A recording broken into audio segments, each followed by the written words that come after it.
Assalamualaikum warahmatullahi wabarakatuh. Perkenalkan nama saya Anton Haliman dengan NIM 230401102029 akan mempresentasikan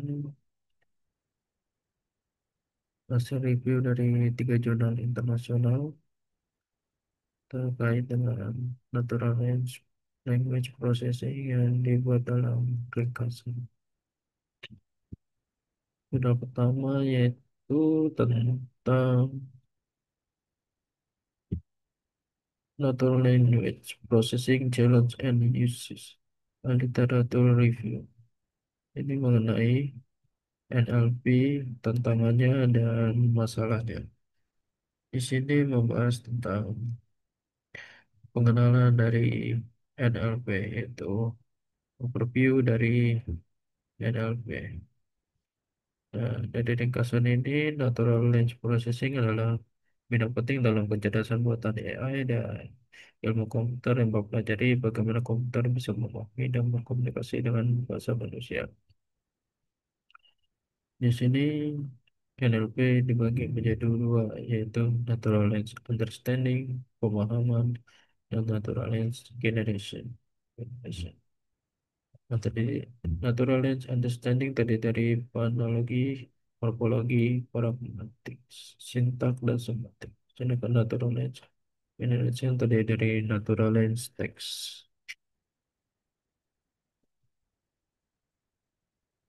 Natural Language Understanding yaitu dari manusia ke mesin, komputer memahami bahasa manusia, dan natural language generation dari mesin ke manusia. Komputer menghasilkan teks yang bisa dimengerti manusia. Kemudian di sini dijelaskan tentang perkembangan NLP.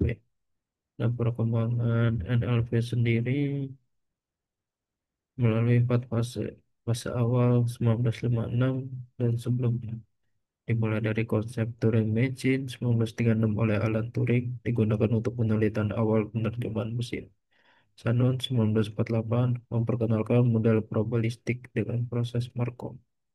Lalu ada fase perkembangan cepat 1957 sampai 1970. NLP mulai diintegrasikan ke dalam bidang AI. Penelitian fokus pada teknik probabilistik dan berbasis aturan. Lalu fase perkembangan lambat 19 Lalu fase perkembangan cepat 1957 sampai 1970. NLP mulai diintegrasikan ke dalam bidang AI. Penelitian fokus pada teknik probabilistik dan berbasis aturan. Lalu fase perkembangan lambat 1971 sampai 1993. Tantangannya ini muncul karena pengembangan aplikasi NLP yang sulit diselesaikan dalam waktu yang masuk akal. Kebutuhan sekarang terhadap data dan teknik statistik semakin meningkat. Lalu fase kebangkitan 1994 sampai sekarang. Yang kunci kebangkitan di sini yaitu perkembangan komputer yang sudah sangat canggih dan kemungkinan sangat pesat dan semakin besar penyimpanannya sehingga dapat dikembangkan dengan baik dan tentunya bisa dirasakan semua orang. Nah, munculnya metode baru. Dari 2001, Yosua Megio mengenalkan neural network untuk bahasa. Lalu Ronald Collover di tahun 2008 menerapkan multitasking neural network dalam NLP. Lalu 2013, Thomas Mikolov dari Google menciptakan untuk referentasi kata. Lalu 2014, Ilya Sutskever memperkenalkan sequence-to-sequence model. Nah, setelah itu ada metode NLP yang terdiri dari semantic search yang menyajikan hasil pencarian yang sangat relevan, yang paling relevan dalam memahami maksud pengguna dan konteks kata. Machine translation menerjemah teks dari satu bahasa ke bahasa lain secara otomatis. Lalu text summarization digunakan untuk merangkum teks panjang seperti berita dan jurnal. Lalu keyword extraction menyaring kata atau frasa penting dari dokumen untuk memahami inti pembahasan. Lalu sentimen analisis menganalisis opini pengguna positif, negatif, netral. Sering digunakan dalam ulasan produk, survei, dan media sosial. Teknik populer termasuk name-based, random forest, dan election based names entry recognition. Mengidentifikasi identitas penting seperti nama orang, tempat, dan organisasi dari teks. Lalu emotion detection mendeteksi emosi subjek dalam teks seperti sarkas dan kegembiraan. Lalu teks ending representasi kata dalam bentuk vektor numerik di ruang vektor.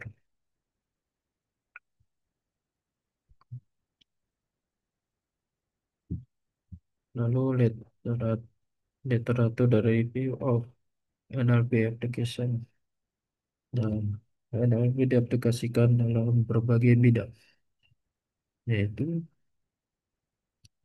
dalam bidang akuntansi, menggali opini pelanggan di media sosial dan hubungannya terhadap nilai perusahaan. Pendekatannya sentimen analisis untuk menganalisis opini publik. Lalu LDA, Latent Direction Allocation untuk mengidentifikasi topik dalam laporan seperti MD dan A. Penggunaan supervised learning seperti SVR untuk klasifikasi dan prediksi apa. Lalu dalam bidang keuangan, ada pengaruh nada bahasa motor frekuensi kata dalam berita keuangan terhadap nilai prediktif. Cocok untuk eh, menentukan nilai investasi atau naik turunnya suatu tren. Tren eh, tren dalam investasi. Pendekatannya menggunakan database seperti Thomson Reuters. Penilaian nada tone dari teks pengumuman perusahaan. Tantangannya kurang daftar kata sesuai dari sudut pandang sosiologi dan psikologi. Lalu dalam sistem informasi ada perilaku organisasi dan konsumen, yaitu koinovasi dan pengembangan keputusan berbasis data. Nah, pendekatannya menggunakan text pre-processing, TV, IDV, klasifikasi, dan deep learning. Fokus pada part of space untuk menilai kualitas layanan. Supervised dan unsupervised learning untuk penilaian keterbacaan dan subjektif ulasan. Lalu dalam pemasaran ada pengalaman pelanggan, reputasi merek, dan performa penjualan. Pendekatannya semua NLP, proses preprocessing, representasi teks, klasifikasi topik modeling, deep learning, dan sentimen analisis.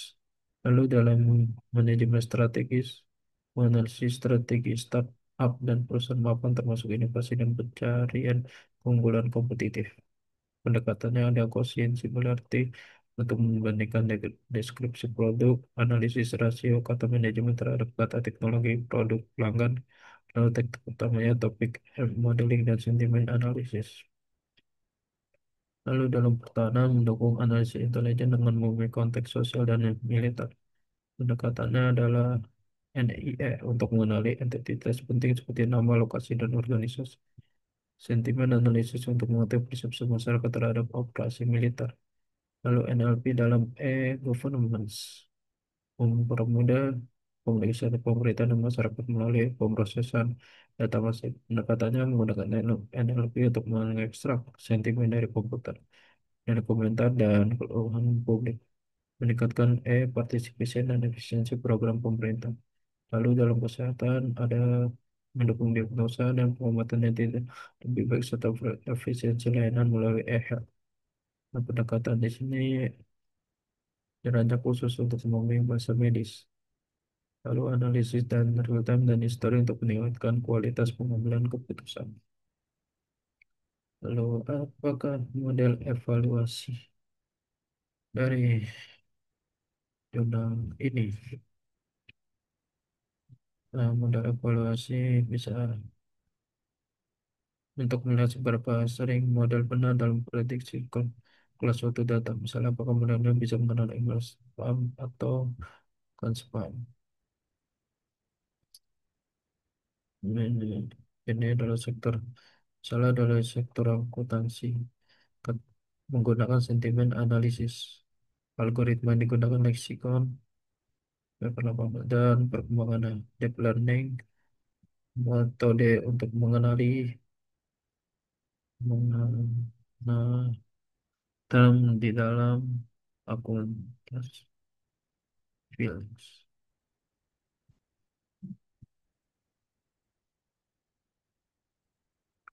dirampung. Nah, lalu ini untuk memprediksi positif, menentukan apakah positif dan negatif. Positif dan positif, benar positif, negatif positif, tidak positif, negatif negatif tidak, negatif positif. Lalu ini rumus untuk seberapa akurasi dari akurasi, lalu precision, recall, lalu apa tantangan dan NLP ke depannya. NLP punya banyak peran, seperti membuat mesin yang bisa menghasilkan bahasa. Tapi sampai sekarang tantangan adalah NLP belum benar-benar memahami bahasa manusia terutama emosi. Kadang satu kata mempunyai dua makna dan juga ya tidak bisa menuliskan kata melalui dari suatu emosi. Lalu model AI butuh banyak waktu dan tenaga. Melalui model NLU butuh komputer canggih dan waktu lama. Hasilnya juga bisa beda-beda tergantung pengaturan awal dan parameter yang dipakai. Lalu akurasi juga tidak cukup. Kita tidak bisa menilai model dari seberapa akuratnya. Tapi kita tahu bagaimana model membuat keputusan tersebut. Lalu kalau string bisa menyesatkan. Beberapa pengelompokan tidak menjelaskan arti kelompok data dengan baik sehingga kadang perlu dikerjakan ulang secara manual. Lalu pilih model harus hati-hati. Setiap masalah model butuh model yang sesuai dan memilihnya butuh waktu dan pertimbangan. Lalu peran ilmu otak dan pikiran. Nah, cara kerja manusia bisa membantu kita membuat model yang lebih cerdas dan memahami bahasa.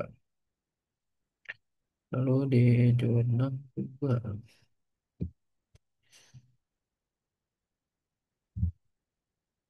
pipeline processing of NLP.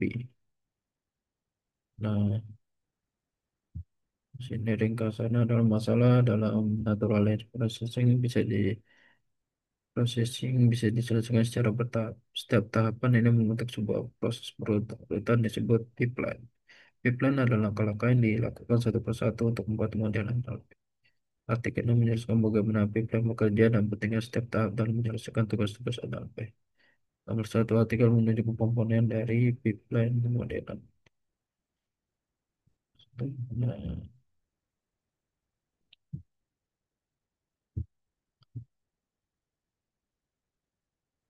Nah, tahapan dari pipeline ini ada pengumpulan data, mengambil teks yang dibutuhkan, pemeriksaan teks, menghapus bagian yang tidak penting seperti tanda baca angka atau karakter khusus. Pemrosesan awal melakukan tokenisasi, mengubah huruf besar kecil dan menormalisasi kata.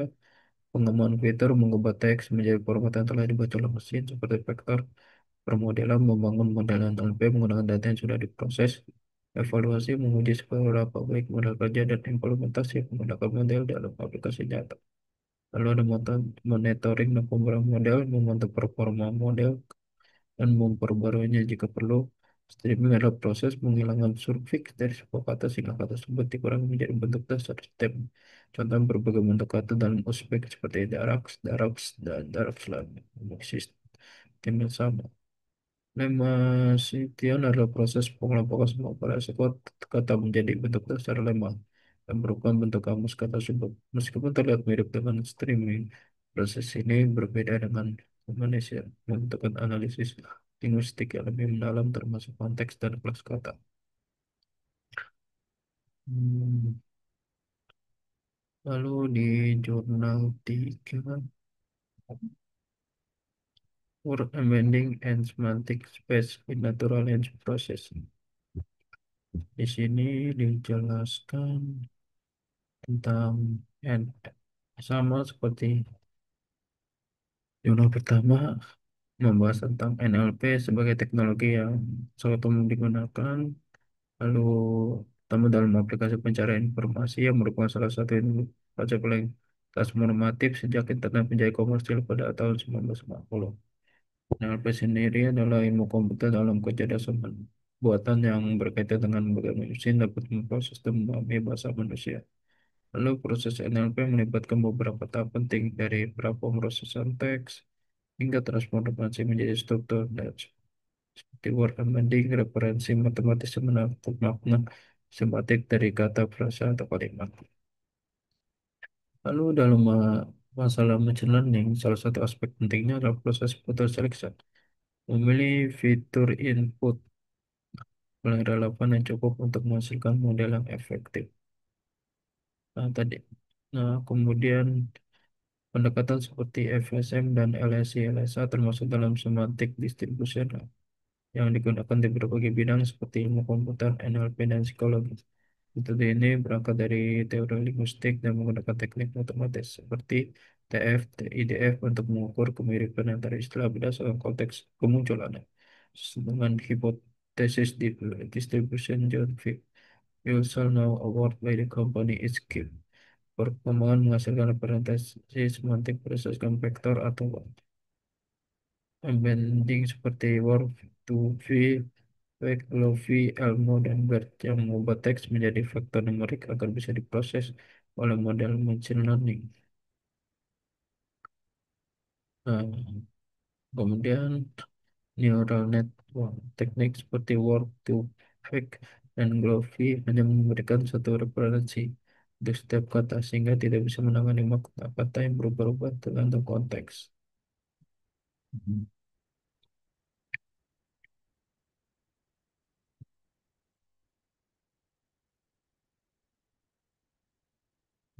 Hmm.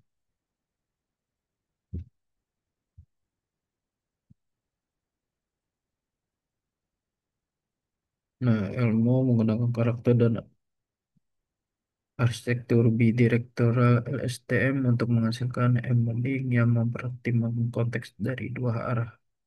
Lalu Word dan Google menggunakan arsitektur transformasi dengan mekanisme self-attention, memungkinkan pemahaman konteks secara menyeluruh dalam dua arah. Keduanya menghasilkan embedding kontekstual yang kaya dan kini banyak digunakan dalam aplikasi NLP modern karena keunggulannya dalam memahami makna kata secara lebih akurat dibandingkan metode sebelumnya. Lalu ada summary. Salah satu dasar teori utama dalam pengembangan NLP sejak perkembangan abad ke-20 adalah hipotesis distribusional, yaitu gagasan bahwa kata-kata yang muncul dalam konteks yang mirip memiliki makna yang mirip. Teori ini melandasi perkembangan model vektor teks seperti vektor space, model, latent semantic, analistik, dan metode modern seperti word-to-vec, Vec-Love, Elmo, dan BERT. Jadi inti dari pendekatan ini adalah bahwa distribusi statik kata dalam suatu korpus teks tak mempresentasikan makna secara semantik. Referensi ini dikenal sebagai word embedding, yaitu vektor angka yang mewakili makna kata dalam ruang dimensi tetap. Word embedding dapat mengukur kesamaan semantik antara kata berdasarkan jarak dalam ruang vektor tersebut. Embedding modern memanfaatkan teknik deep learning seperti LTSM dan serta konsep attention untuk menangkap konteks lokal maupun global dalam bahasa. Embedding ini biasanya dilatih terlebih dahulu pada fokus besar dan kemudian digunakan kembali dalam berbagai aplikasi NLP seperti pencarian informasi, klasifikasi dokumen, analisis sentimen, kasus teks, hingga penerjemahan dan prediksi teks. Meskipun sangat efektif untuk mesin, referensi ini tidak dimasukkan untuk dipahami secara intuitif oleh manusia. Aplikasi masih terbatas pada bidang NLP dan machine learning.